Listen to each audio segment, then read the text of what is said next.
الحمدللہ وحدہ والصلاة والسلام على من لا نبی بعدہ وعلى آلہ وعلى من والاه واهتدى بهداه اما بعد۔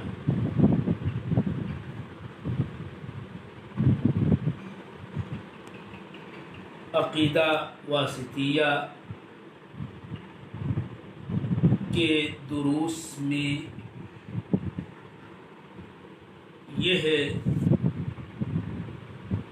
درس عقیدہ موضوع ہے کہ المحبت صفت للہ عز وجل قائمۃ بذاتہ وهذه الصفة صفة حقيقية كما تليق بعظمة الله وكبريائه سبحانه وتعالى۔ یہاں پر یہ نقطہ ذہن نشین رہنا چاہیے اسلامی عقیدہ کے طلباء کے اذہان و قلوب میں کہ شیخ الاسلام ابن تیمیہ رحمہ اللہ ان نصوص کو یکجا ذکر کر کے بتانا اصلاً یہی چاہتے ہیں کہ یہ اللہ تعالیٰ کی حقیقی صفت ہے اور یہ صفات فعل اختیاریہ میں سے ہے کہ جس کی نوع قدیم ہے لیکن اس کے افراد و آحاد متجدد ہوتے ہیں۔ میں نے کل درس دیتے ہوئے کہا کہ یہاں یہ محبت اللہ کی صفت کے حوالے سے ایک بڑی اہم پرلطف بحث یہ پیش آتی ہے کہ اللہ تعالی کے کچھ اسماء ہیں، اس کی کچھ صفتیں ہیں، بندوں سے یہ مطلوب امر ہے کہ بندے میں وہ خوبیاں، وہ صفتیں یا کہیے اس صفت کے آثار اس کے اندر پائے جائیں کہ وہ اس سے متاثر ہو کر کے اپنے اندر ان صفات کی نمائندگی کرے۔ اس بات کو سمجھنے کے لیے ہم ایک حدیث پیش کرتے ہیں کہ نبی صلی اللہ علیہ وسلم نے فرمایا، روایت مسلم کی ہے کہ لا يدخل الجنة من كان في قلبه مثقال ذرة من کبر، جنت میں وہ داخل نہیں ہوگا کہ جس کے دل میں ایک ذرہ برابر کبر۔ قال رجل، ایک آدمی نے کہا کہ اللہ کے رسول ان الرجل يحب ان يكون ثوبه حسنا ونعله حسنا، کہ ایک آدمی کی چاہت ہوتی ہے اور یہ بات اس کو بھلی لگتی ہے کہ اس کا پوشاک عمدہ ہو، اس کا جوتا بہترین ہو، یعنی کیا یہ بھی اسی کبر کے اندر داخل ہوگا؟ تو اللہ کے نبی صلی اللہ علیہ وسلم نے اس موقع پہ فرمایا تھا کہ ان اللہ جمیل یحب الجمال، کہ اللہ جمیل ہے اور جمال کو پسند کرتا ہے۔ اور پھر آگے آپ نے کہا حدیث میں کہ کبر تو در حقیقت بطر الحق و غمت الناس، حق کو پسے پشت ڈال دینا، اسے نہ قبول و تسلیم کرنا اور لوگوں کو حقیر جاننا، یہ اصل کبر ہے۔ گویا لباس کی عمدگی اور صفائی ستھرائی، جوتے کی بہتری، یہ کبر کے دائرے میں نہیں آتا ہے۔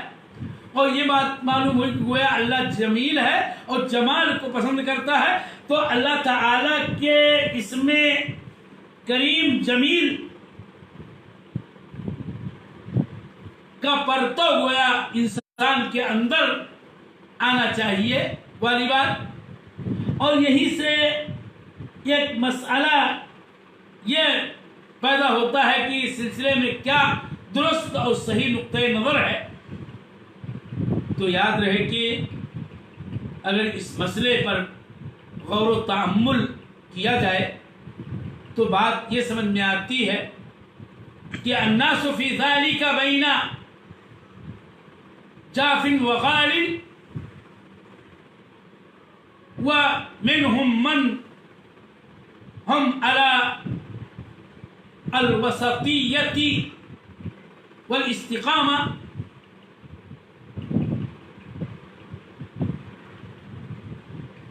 کہ کچھ لوگوں کے اندر اس سلسلے میں بہت ہی غلو ہے، افراط یا حد درجہ تفریط بھی ہے، اور انہیں میں سے کچھ ایسے ہیں کہ جو وسطیت و یا اعتدال کی راہ پر ہیں۔ اب یہاں میں آپ کو یہ بتاؤں کہ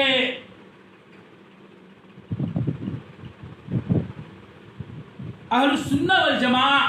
فرقہ ناجیہ،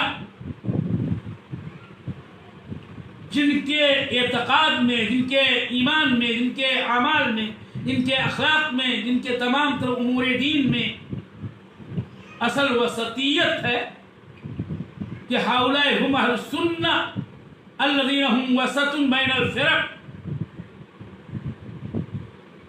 ان کا اپنا نقطۂ نظر یہ ہے کہ اس چیز کو انہوں نے ثابت تو مانا ہے، لیکن اسی دائرے میں اور اسی اعتبار سے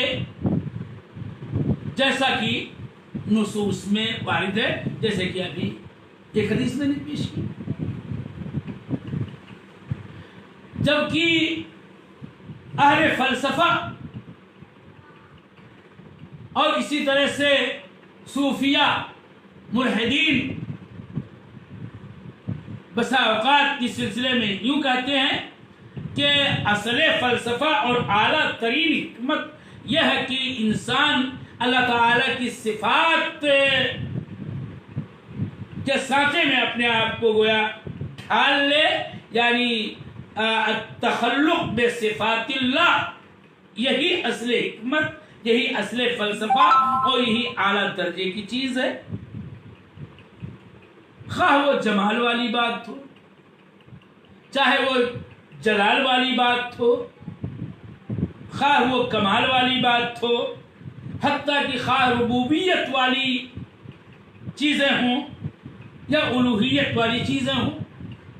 وہ یہ کہنا چاہتے ہیں کہ ان تمام تر صفات باری تعالیٰ کے اندر انسان کو ان صفات کی نمائندگی کرنی چاہیے اور اسی کا پرتو ان میں دکھنا چاہیے، اور اس کو الاطلاق وہ مانتے ہیں،